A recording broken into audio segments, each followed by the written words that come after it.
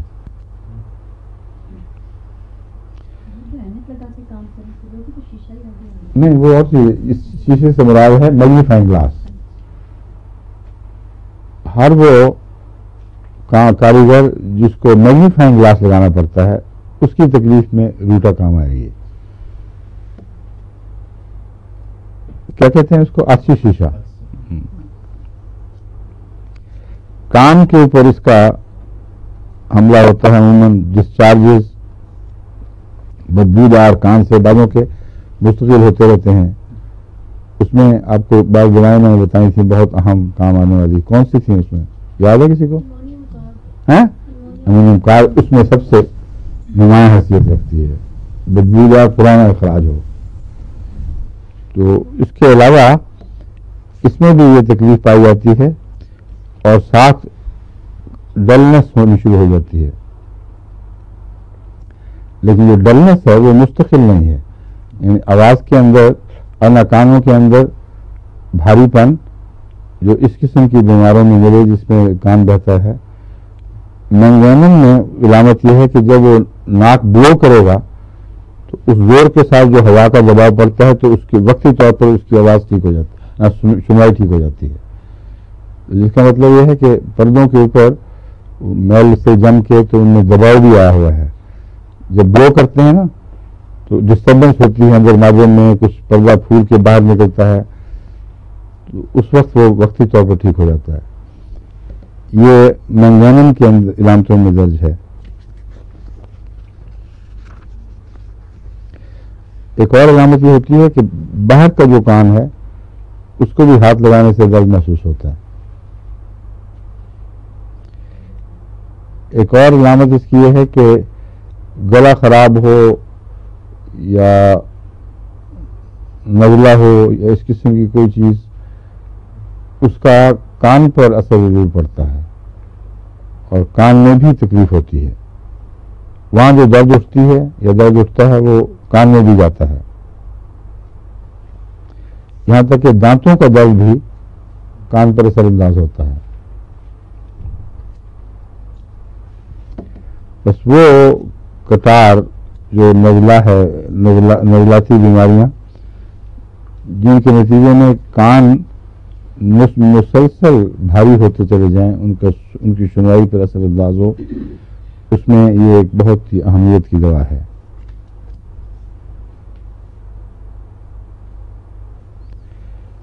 اور اس کے کان پر بھی سرد موسم، بھیگے ہوئے موسم کا اثر ہے. سردیوں میں اگر بارشیں ہوں تو بغیر انفیکشن کے بھی بعض دفعہ اونچا سونے لگ جاتا ہے مریض.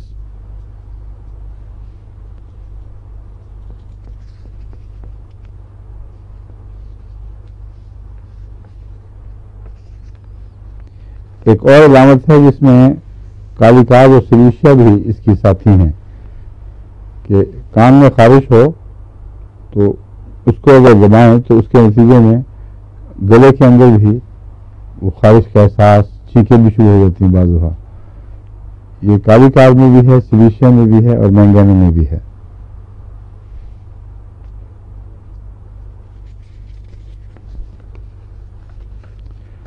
کھانسی آئے گی، ہر اریٹیشن کان کو کھجلیں اور اندر اس کی اریٹیشن یا کھجلی سی یا پھر یا چھینکیں یا کھانسی شروع ہو جائے، یہ منگینم کی علامت بھی ہے.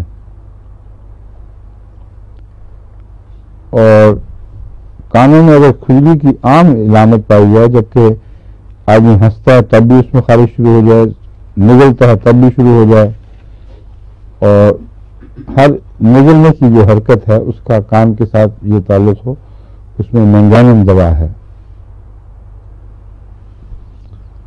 اور عام طور پر یہ علامتیں بھیگے ہوئے ٹھنڈے موسم میں بڑھتی ہیں. چہرہ میں نے بتایا ہے جس کو آہستہ آہستہ ٹیوبرکلوسس ہو رہا ہو اور بڑھ رہا ہو، اس کا چہرہ تفصیل سے بتانے کی ضرورت نہیں، بالکل پھیکا سا اور کچی کچی زردی سی آ جاتی ہے اس کے اوپر. اور اس چہرے میں منگانم بہت نمایاں حیثیت رکھتا ہے. اور دوسرے یہ ایسا چہرہ پکھرک ایسڈ میں بھی ملتا ہے اور فیرم میٹالیکل میں بھی.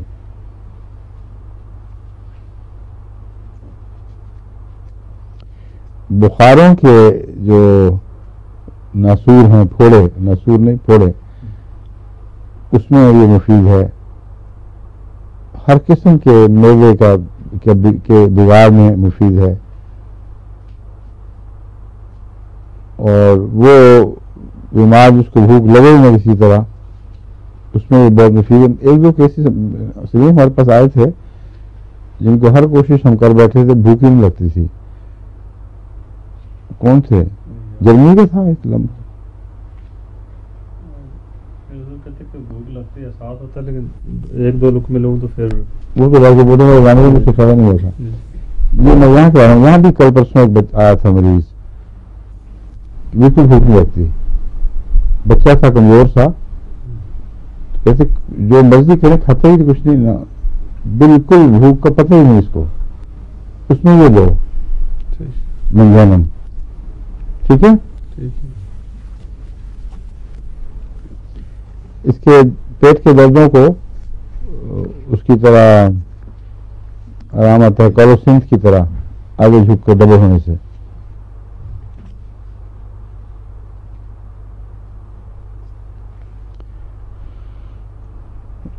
عورتوں میں بعض عمر کے وقت بھی اور بعض دفعہ ویسی انیمیا کی وجہ سے فلیشز آتے ہیں چہرے پر گرمی کے، جو بہت تکلیف دہ ہیں. ان میں جہاں سولائنم، لیکسس، سلفر، گریفائٹس وغیرہ کام کرتی ہیں، یہ بھی ایک دوا ہے.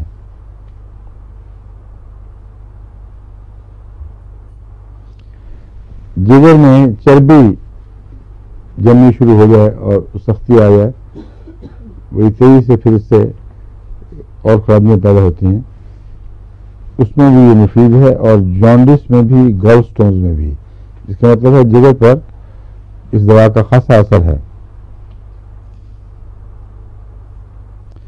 بعض دفعہ لگتا ہے کہ پلمبنگ کی طرح یہ ناف کے نیچے تکلیف ہو رہی ہے، کچھ کھچاؤ، لیکن پلمبنگ کے مقابلے پر بہت کم کھچاؤ.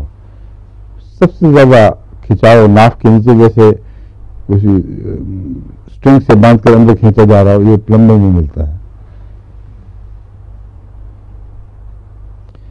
اور دوسرا اس میں معدے کی تکلیفیں ہر قسم کی لکھی ہوئی ہیں، مگر مراد یہ ہے کہ کوئی نہ کوئی تکلیف ضرور لگی رہتی ہے. اگر قبض نہیں ہوگی تو اسہال لگ جائیں گے، اسہال نہیں ہوں گے تو قبض لگ ہو جائے گی. عام طور پر کم ہی اس کا مریض، منگانے کا مریض نارمل حالت میں ملتا ہے. کوئی نہ کوئی قبض یا اسہال کی طرف سے ملتی جلتی بیماریاں، پیچش وغیرہ، یہ ضرور لگے رہتے ہیں اس کو. میں اس چیز کا مثال ہی بتا چکا ہوں، اسکینٹی اور ایک دن رہنے والے.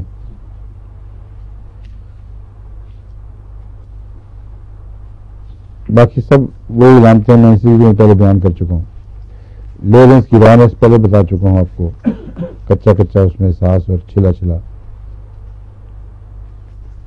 اگر لاس آف وائس اور ہوسنس، یعنی گلے کا بیٹھنا یہ مستقل ہو جائے تو اس صورت میں یہ دوا بھی مفید ہے.